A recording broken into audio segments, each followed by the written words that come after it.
Hello everyone and welcome to another session of AP Human Geography with Mr. Elrod. We're continuing on in Unit 4 with our discussion of just some basic terms in political geography. So from our last video we had, the last term we had looked at is the idea of the buffer state. So we're just going to kind of continue along on those lines just for a couple more terms, and then we'll get into some more specifics in terms of some boundary disputes and things like that to kind of talk about our more current world and get away from just some of the terminology. Anyway, so the first term we're going to look at is the buffer zone. So very similar to the buffer state, the buffer zone is created to stop problems. Now the reason that it stops problems or helps to prevent problems is because it creates a buffer between two states or several states or whatever. But anyway, so the idea there is you create a territorial buffer between states typically that have a history of conflict, that maybe don't trust each other. And one of the good examples of this is Eastern Europe. Now, it helps if you have a little bit of a historical background, especially if you look at this map here. You see this area of Eastern Europe. You see the division of all these different nation states and things like that. If you remember back to your European history course, Russia had been invaded at least 3 times within the course of about 100 years or so.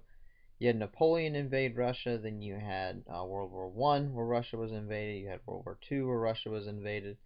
And the Russian Empire at one point extends all the way out to portions of Poland, and of course during the after World War II with the Soviet Union, it's going to control some of these satellite states out here to Ukraine and out to this area, the Baltic states. And so you have this territory, and of course it's divided from Russia proper, where essentially you have this large swath of land that is set up as a division between Russia and the rest of Western Europe because of the distrust the Russians have for the Western Europeans, and they want to create this divide so that in case invasions do come that way again, then they have all this territory where they can prepare for, and maybe the destruction will go through these countries before it gets to Russia. But again, it's the same idea. Russia is very distrustful of the West. They still are distrustful of the West, and you see that in our news in regards to whether it's Syria and the issue with the United Nations and Russia not wanting to take any action against Syria during using the United Nations, and or it's this issue between Vladimir Putin and the rest of the West and the situation in Ukraine. But again, Russia is just very distrustful of the West, and you can look at some history and understand why maybe Russia doesn't trust the West very much. The West hasn't always been very kind to Russia, and so that you create this buffer to try and create some separation so that the Russians feel a little bit more protected from invasion from the West. Now, of course, if we're talking modern day military and capabilities, you wouldn't really need a land army to come across, but it creates some geographic, which also helps to create some psychological division between Russia and the rest of Western Europe, the United States. Another term that's important to understand is what's called a Shatterbelt. So basically, a Shatterbelt is just a territory that has overlapping claims from several different countries for a variety of reasons, mainly because the territory, at least the claims of the territory, are not incredibly solid. Maybe it's in an area where the geography is a little difficult to establish clear lines. Maybe it's something that's historically has had competing claims, and even though the countries are able to kind of get along, they've never settled on the claims for that particular territory. So of course, that's going to be a source of conflict. It makes sense. If there's competing claims, then there's going to be a source of conflict. Now, the interesting thing is pretty much every single piece of our world in terms of land territory has been claimed by one country or another. And so, of course, if there's competing claims, there's going to be a conflict. And it doesn't even matter.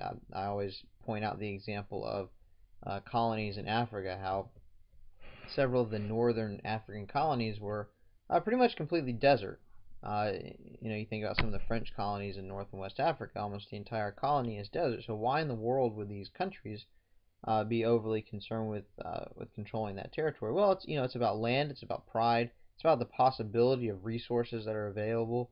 You don't necessarily know what's there, but you have the potential.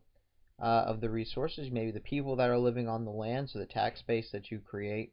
So there's a lot of things that go into that. And so even if the land seems incredibly marginal, states typically are going to fight pretty hard to maintain those pieces of land. I mean, you look right now in the Spratly Islands and China's competing claims with other countries in the South China Sea. A lot of them are just little islands. You might ask, well, what in the world? Why would they, potentially start larger conflicts? Well, it's all about the potential of resources. Uh, there's a belief that there's a lot of natural gas and oil and things like that under the ocean, and so that might cause these countries to come into conflict with each other. So here's the region of Kashmir. It's in northern India, Pakistan, China. You can see this territory here, and you got these competing claims that overlap between the different countries. And of course, India and Pakistan have never really gotten along very well ever since the division between the two, creating a Muslim state and a Hindu state. And India and China aren't necessarily the best of friends either, being right next door to each other and competing economically with one another. And so it creates, kind of an interesting slash maybe potentially dangerous dynamic, added dynamic in there when you have this territory where um, none of them are really willing to give up their claims over the region, but they kind of have an unsteady truce that exists between them, and occasionally you'll see skirmishes and things along those lines over that territory. Oh, time for a new quiz. Ferret. So our friendly ferret has poked his head out of the ground. He has a quiz question for you. And the question is, what countries are involved in the Kashmir conflict? We just looked at that, just went over that. Pause the video for a second before we go on. And the three countries there are China, India, and Pakistan. And to make matters worse, I guess actually I should have had all three. All three, India, China, and Pakistan, have nuclear weapons. So, rest easy tonight knowing that potentially a wider conflict could rise up, and all three of them have nuclear weapons. And not all of those countries always have, especially Pakistan, not necessarily has stable governments, and China's always willing to flex its muscles. So just adds a little extra flavor to the situation. Anyway, moving on to our next term, the satellite state. So just like the name implies, basically the satellite state is a state that is an extension of another state. Now, the connotation there of satellite state is that the state is autonomous and has control over itself, but it acts kind of as an extension of the larger state that is controlling it. So basically, you have a pretty powerful state that's trying to extend its control or its influence over a larger geographic area. And so it does this over a series of independent states. Now, these states are independent, but they are controlled either directly or indirectly by the larger, more powerful state. Now, this was a concept that was a lot more important during the Cold War era. Today, not so much important anymore. Countries are pretty much acting independently of each other. I'm not so sure that we have this idea of satellite states. Now, of course, some countries work in very close conjunction with one another, but it's still not the exact same amount of control that countries had over each other during the Cold War period, especially the United States and the Soviet Union. So again, you have to understand that the satellite itself is actually an independent state. So that's why we call it the satellite state. And for the most part, it's this idea that, again, the powerful state is trying to extend its control or influence to a larger geographic area. And if you understand the Cold War and the competition that was a part of the Cold War, then it makes sense that both the Soviet Union and the United States were trying to extend their influence. They didn't necessarily want to take over territory, but they did want to have influence over regions so that they could either advance the cause of communism or stop the cause of communism.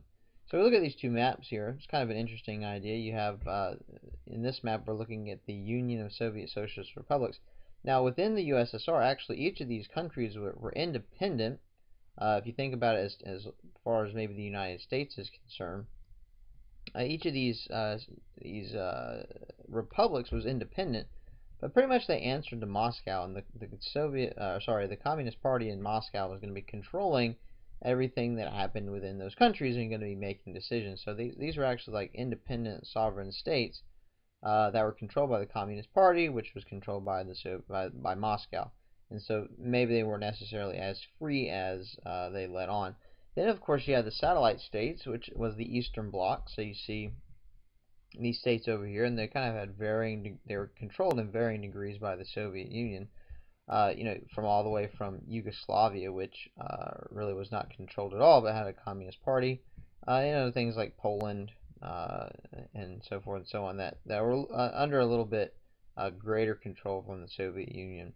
Again, that creates that separation, but also allows Russia to extend its communist influence further west, so that it can promote the cause of communism, create deeper economic and military ties with these countries to hopefully compete with the capitalist countries around the world. That's all that we're going to do today. When we come back next time, we're going to be looking at different types of boundaries and boundary disputes and how that plays a part in our current international political system. So hope to see you back next time.